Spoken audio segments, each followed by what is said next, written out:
Denominations that believe that women should be silent in church should then also not permit the women in their churches to be in their worship leader teams, or sing and praise in the church in general, or to be Sunday school teachers, or to arrange events, or to pray, or to prophesy, or to be part of the team of intercessors, or to be in the catering and baking ministry, or to lead the women's ministry in church, or to just attend any women's ministry gatherings in church, or to arrange church camps and to lead, preach and minister at these church camps.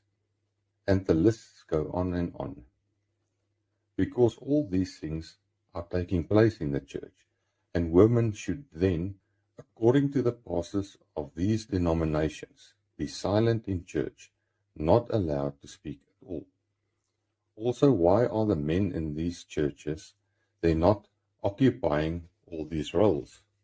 Why do they assign it to women in the church?